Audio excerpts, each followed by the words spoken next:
1300 hours Pakistan Standard Time. Assalamu alaikum. This is Radio Pakistan. The news read by Daman Zaman.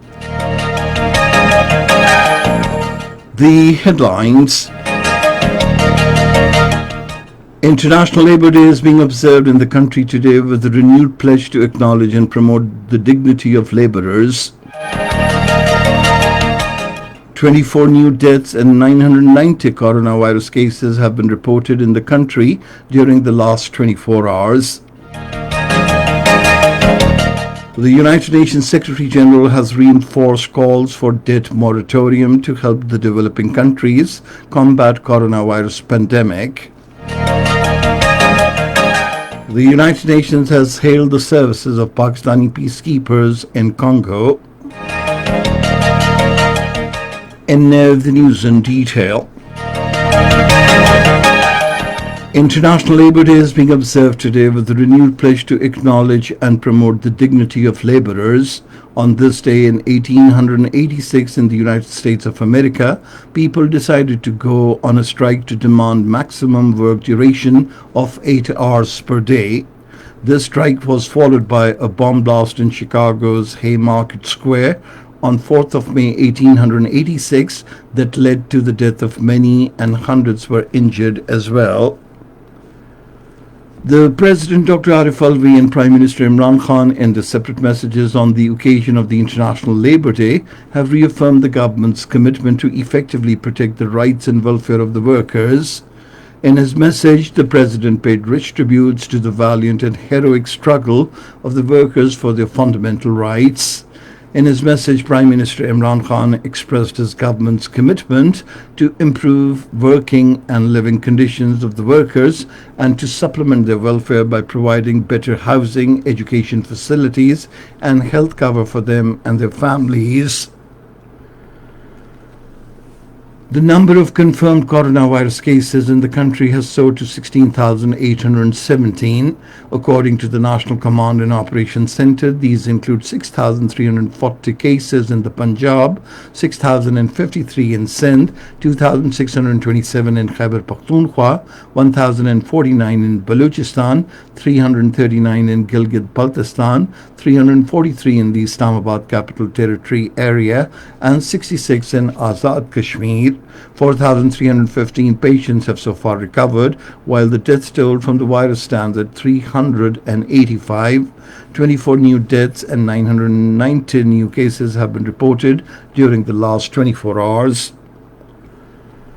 The United States has allowed the Pakistan International Airlines to operate direct flights for the first time in history. In an interview, PIA spokesperson Abdullah Khan said the national flag bearer will be allowed to operate 12 round-trip or one-way passenger or cargo flights. The permission will expire on the 29th of April next year. The United Nations Secretary General Antonio Guterres has reinforced calls for debt moratorium to help the developing countries combat coronavirus pandemic. Addressing a virtual news conference in New York, he said the debt moratorium must be extended to all the developing countries that are unable to service their debt to prevent defaults leading to prolonged financial and economic crises. Underscoring the massive and urgent support needed for the developing countries, the United Nations Secretary General called for a worldwide relief package of at least 10% of the global economy's output. He also recalled his global ceasefire appeal in March to face together the common enemy of COVID-19. The United Nations has hailed the services of Pakistani peacekeepers in Congo. A spokesperson of the world body in a tweet said Pakistani peacekeepers helped save hundreds of lives during deadly floods in Congo.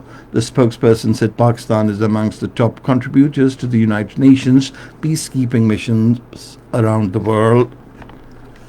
The Minister for Kashmir Affairs Ali Amin Gandapur has urged the world community to come forward for the protection of rights of the Indian Muslims and the people of occupied Jammu and Kashmir. In a statement today, he said the so-called secular face of India stands exposed before the world. The minister said the international media is unmasking the extremist face of India. He said India is now being recognized in the world as a Hindu extremist country. He said with each passing day, India is touching dangerous levels of extremism. In occupied Kashmir, the Indian troops in their continued acts of state terrorism martyred 33 people during the month of April. According to Kashmir Media Service, 152 people were also injured during the period. In Afghanistan, 15 Taliban have been killed and 10 others injured during a clash with the security forces in Logar province. 3 soldiers have also been killed during the fight.